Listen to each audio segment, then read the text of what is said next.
Ágætu fundamenn, ég ætla að fá að kynna ykkur rannsóknarverkefni Betri borgarbræður. Þetta verkefni sem 6 arkitektastofur, Háskóli Íslands og Nýsköpunarmiðstöð standa að.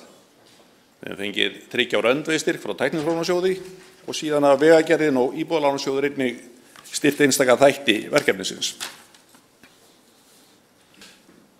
Byggðaumhverfi mikil áhrifavaldur í líf okkar allra og þetta mótar okkar lífsgæði öllu leyti. Þetta mikið álag á umhverfið og stærsta fjárfesting þjóðar á hverjum tíma. Þetta ræður mjög miklu okkar daglega líf og hversu miklu fé við þurfum að verja til þess eins að lifa. Winston Churchill sagði þess ágætu setningu að fyrst mótuðu við byggingar okkar, síðan móta þær okkur. Þetta gildir ennþá frekar hið byggða umhverfi. Fjárfestingin mikil, þegar að allt lék í lyndi hérna áður en bólan byrjaði, þá var fjármunir á verðlagi hvers árs í kringum 100 milljarðar á ári sem var fjármunamyndun ein sér. Í dag myndi þetta öllu eðlilegu kannski vera nær 150 í eðlilegu árferði. Þannig ekki allt talið því að það sem að einstaklingurinn kaupir til hús síns og vinna sem að leggur í það ekki með. Þannig að það umfangið kannski 20% stærra. Það ekki eingöngu að við þurfum að fjárfesta til þess að geta búið einhvers staðar, síðan kostar það að búa. Og ef við notum vísitölu neysluverðs sem viðmiðun, þá sjáum við að það eitt að búa einhvers staðar og hita og lýsa húsnæðið 23% og síðan koma ferðir og flutningar 13% af því að mikill hluti eru daglegar ferðir til og frá vinnu. Þannig að búsetukostnaðurinn í það minnsta 1/3 af ráðstöfunartekjum fjölskyldunar. Þetta þannig séð bundið fé að þó þetta sé nauðsynlegt til þess að lifa, að þá afkastar það ekki neinu. Það ekki virðisauka skapandi á svona vissan hátt, þannig að það verður æskilegt að geta dregið þessa tölu minnkaðana og auðvitað aukið gæðin helstu leið. Umhverfið mjög mikilvægt og það þess vegna táknrænt að Reykjavíkurborg sett sér loftslags- og loftgæðastefnu fyrir stuttu síðan, þá fyrstu í sveitarfélagi á Íslandi, þar sem að stefnt að draga verulega og losun gróðurhúsalofttegunda í Reykjavík. Íslendingar nota gífurlega mikla orku, reiknað per íbúa. Það vill okkur til happs að megna þessar orku en hún vistvænt, þannig að við erum ekki að menga sérstaklega með þessu, en bruðl í sjálfu sér óheppilegt í hvaða formi sem það og ef við skoðum hvernig heimili nota orku til upphitunar og línuriti til hægri fyrir á eitthvað séð hitunar þörf húsa á dýrusvæðum, þessu svokölluðu köldu svæðum. Og þið sjáið að notkunarmunstrið gífurlega breytt.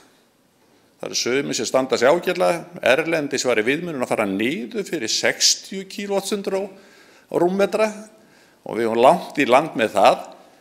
Hér á Reykjavíkursvæðinu með okkar ódýru umhverfisvænu orku þá fjárhagslegur hagnaður að fjárfesta til þess að draga úr orkunotkun í núverandi byggð nánast engin og umhverfishvatinn sára lítill vegna þess að orkan umhverfisvæn.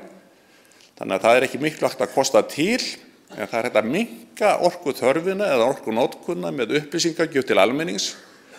Og með því einu sem mætti að kosta tiltölulega lítið mætti vafalaust spara 20–30%. Það áhugavert að okkar bruðl ekki bara í orkunotkun, heldur við búum flott.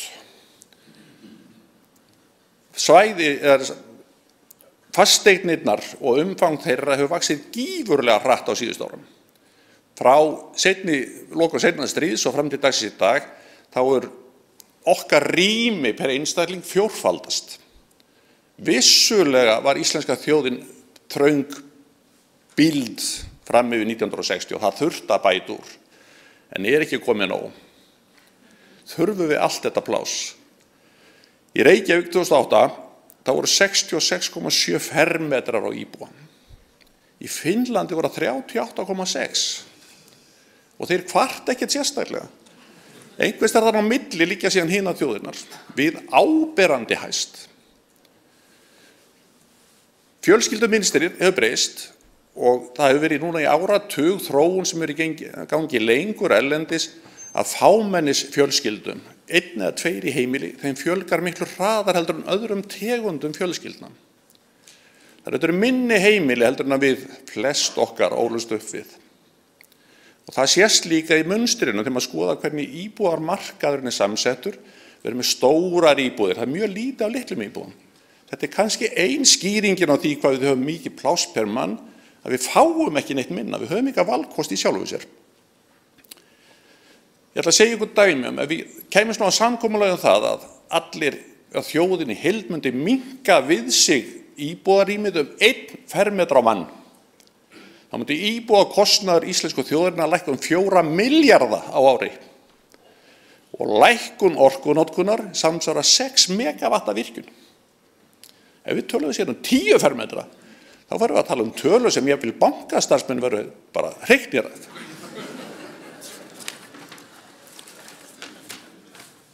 Þegar ég ólst upp, þá töluðum við aldurspíramíta. Það var aldurssamsetning þjóðarinnar. Gamli góði píramítin er ekki til lengur, þetta er að verða laukur. Þið sjáu hvað þróunin er hröð. Bláu stöplarnir frá 1980, þeir rauðu eru 2008. Þetta gerist ennþá hraðar núna. Okkur mun sannarlega fjölga, samkvæmt spám, cirka 1% á ári í byrjun og síðan hægir heldur á. Aldurssamsetningin og þessi breytta fjölskyldumynstrið mun halda áfram og valda breyttum þörfum í þjóðfélaginu. Spá fram til 2050 sér að vissulega fjölgar aðeins í yngri aldursflokkunum. En byltingin er í 64 ára og eldri. Þeim mun fjölga 160% frá því sem er í dag. Hvernig vill þessi þjóð framtíðar búa? Og hvað ætlum verið tilbúin að borga fyrir það?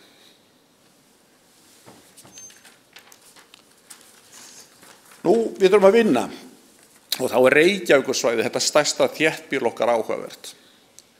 Staðsetning atvinnuhúsnæðis í þessu höfuðborgarsvæði er dálítið ankannaleg.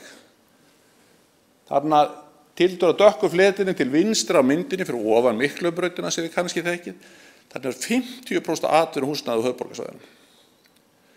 Þannig höfuðborg sem er á Nesi er með tiltölulega ankannalega staðsetningu atvinnutækjanna. Þetta er kallar á rosalega mikla ferðaþörf hjá þeim sem þurfa að sækja þessa atvinnu. Og ferðaþörfin er ekkert sérstaklega umhverfisvæn.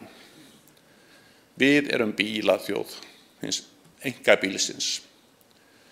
Við erum með miklu meiri notkun á einkabílum til ferðalaga innan þéttbýlis heldur en nokkur annar hópur í Evrópu. En kannski okkur til hrós, við erum ekki jafn slæm eins og Bandaríkjamenn. En einn af þessu leyti þá liggur hann á milli heimsálfa. Það sem kannski sker sig úr að það er tiltölulega lítið gangandi fyrir Reykjavík. Það er ekki almenningssamgöngur sem vandamálið. Það er við göngum og hjólum og lítið með hina. Og þetta umferðarmynstur er satt ekki hvetjandi, það eflir ekki lýðheilsu, það er ekki örvandi og það sem að daglegar lífsvenjur eru svara ekki þessum þörfum okkar, þá þarf að gera þetta í átaksverkefni í einhverju íþróttamiðstöð og þá kvöldin. Þannig að við erum að taka tíma frá fjölskyldunni til að sinna hlut sem við höfum betur gert á daginn. Umferð. Það er vel vitað og búið áratugum saman að umferð er meiri háttar atriði í bæjarskipulagi. Og þá er náttúrulega Miklabraut, Hringbraut áhugavert dæmi. Þarna geysast 70.000 bílar og reyndar alveg upp í 78.000 bílar koma niður Ártúnsbrekkuna og gusast frá vestur eftir Miklabrautinni. Og alveg vestast eru ennþá 40.000 bílar á dag að keyra Hringbrautin alveg vestast. Malbyggi sem þessi bílar þurfa, það eru 17 hektarar. Miklabrautin ein sér. Og helgunarsvæðin við Miklabrautina sem ráðast af öryggi og mengun, bæði í loftmengun og síðan hávaða, eru 62 hektarar í viðbót. Viðhalskostnaður þessara umferðaræðar í kringu 70 milljónir á ára meðaltali. Reykjavíkurborg á 2000 götur. Og á þessum svæði þarna, þá er sem sagt byggðin eða svo við tókum umferðina fyrst, þá umferðartengd landnotkun 37% vestan Elliðaáa.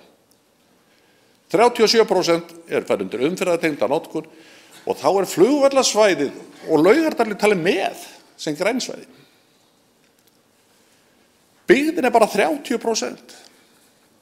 Það með mjög sérstaka landnotkun sem væri áhugavert að velta eins fyrir sér hvort við getum ekki dregið úr þessu og breytt, minnka ferðatíðnina eða ferðaþörfin allavega og þá þyrftum við að minnka fjarlægðina á milli búsetu og atvinnu og það myndi strax skila sér í því að menn fer að ganga meira en svo þeir sem þyrftu að fara aðrar með einhverju vélknúnu farartæki þá væri æskilegt að þeir veldu eitthvað annað heldur en fokdýran innfluttan bíl þar sem ferðast 1,2 maður í bílameðaldali þannig að þetta 1 til 2 tonn af stáli á mann sem að færa sig þann eftir Miklubrautinni með náttúrulega helgunarsvæði sem að keyrir nú ekki á næsta mann alltaf ef hann gerir eitthvað óvænt af sér.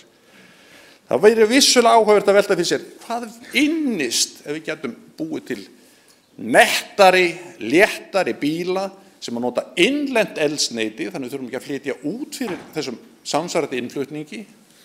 Hvað myndi þetta þýða í mengun og plássþörf og kostnaði? Við höfum verið duglega að byggja og það ber að fagna því. Uppbyggingin hefur verið hröð og það þýðir að byggingarmagnið okkar tiltölulega ungt með það sem gerist annars staðar. Meðalaldur í íbúðarhúsnæði og það mun vera svipað fyrir atvinnuhúsnæði innan við 30 ár. Þannig að úreldingarhraðinn tiltölulega hægur hér með það sem gerist annars staðar. Ef við skoðum þetta og framreiknum cirka þjóðinni fjölgar 1% á ári og þurfum að byggja fyrir þá og ef við byggjum eins og við höfum byggt þá 2050 þá standa enn 85% af því sem þið sjáið í dag.